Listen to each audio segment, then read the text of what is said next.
Today, we are diving deep into the story of Sim Sin. This was a comic that started as this quiet, black-and-white indie publication online and somehow became a national cultural firestorm. It sparked these huge debates in schools, all over social media, and even in newsrooms across the country. And that really gets to the heart of it, right? How can a simple comic book, we're talking about ink and paper here, manage to kick up such a massive, passionate national debate? To figure that out, we've got to go back to the very beginning. The rise of Sim Sin was just incredibly fast. It launched pretty quietly in May of 2019, but by August of the next year, it just exploded. It completely caught the wave of the social justice movements happening at the time. Think about that timeline. In less than 2 years, it went from this obscure webcomic to getting banned by one of the biggest school districts in the country. This wasn't a slow burn at all. It was a straight-up eruption. Now, if you want to understand the controversy, you have to start with what the creator, Jaden Lee, actually intended. They told Graphic Review that their goal was to hold up a mirror to society. And that one idea, art as a mirror, that's the key to absolutely everything that happened next. The comic was designed to reflect what was going on, not to help you escape from it. Okay, so what exactly was in that mirror? What did people see that made them react so strongly? Let's break down the specific content that made this comic so powerful and so divisive. While the comic pulled zero punches, it dug into these huge, complex issues like political corruption and social inequality, but it also wove in these deeply personal struggles, things like PTSD, depression, and addiction. It took the topics that were all over the news and put them right alongside the silent battles that people face every day. And these weren't just throwaway plot points. They were the absolute core of the story. And this is what made it all feel so real, so immediate. The fictional storylines were running right alongside actual events. For example, there was a whole story arc about a corrupt mayor that felt like it was ripped straight from a real-world scandal in 2018. Then, a protest movement in the comic was a very clear reflection of the global protests in 2020. So for a lot of readers, this didn't feel like fiction. It felt like they were reading yesterday's news. And of course, critics picked up on this immediately. Comics Weekly put it perfectly. They said the comic's blend of fact and fiction forced readers to engage with reality in a uniquely visceral way. It wasn't just telling you a story, it was demanding that you pay attention. And that's exactly what made it so celebrated by some and so controversial to others. So when you have art that is this direct, this raw, a public conflict is pretty much inevitable. And for Sim Sin, that conflict didn't just bubble up, it erupted into a full-blown culture war. The battle lines were drawn all over social media. On one side, you had the hashtag #SimSignTruth. This was the rallying cry for fans and free speech advocates who loved its honesty. And on the other side, #BanSimSin.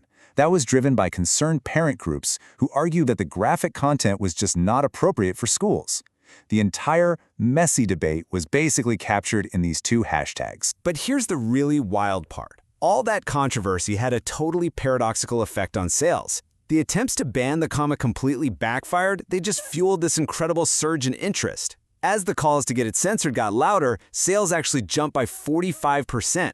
The more people tried to shut it down, the more people wanted to read it for themselves. When you look at it, the whole debate really boiled down to two completely different ways of seeing the comic's purpose.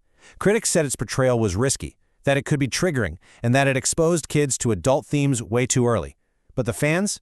They argued it was a necessary and raw mirror to society, one that raised awareness and, as they put it, respected readers enough to show the messiness of real life. And this wasn't just an online shouting match. No, this had real-world consequences. We saw actual bans in major school districts like Los Angeles and Houston, all pushed by organized advocacy groups. But the response from supporters was just as passionate and just as organized.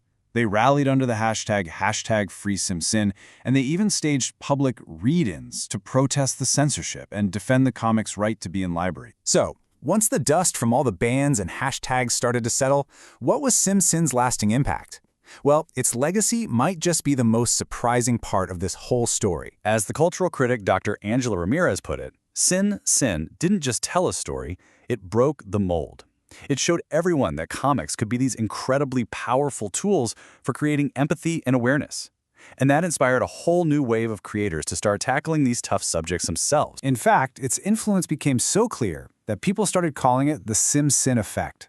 It's a term that describes this really noticeable surge in graphic novels that are willing to take on heavy-duty, socially conscious topics, a direct result of the path that Simpson carved out. You can really see its impact like a chain reaction. First, it just shattered the old boundaries of what comics were supposed to be about.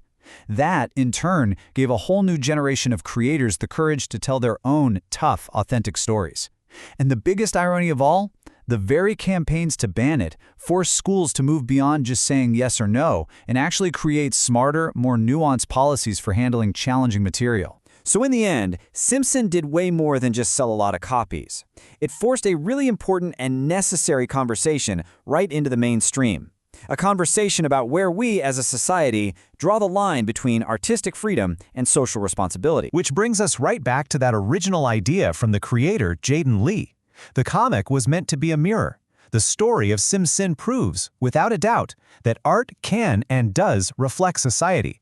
But it leaves us with one last, really powerful question to think about. Who gets to decide where that mirror is placed?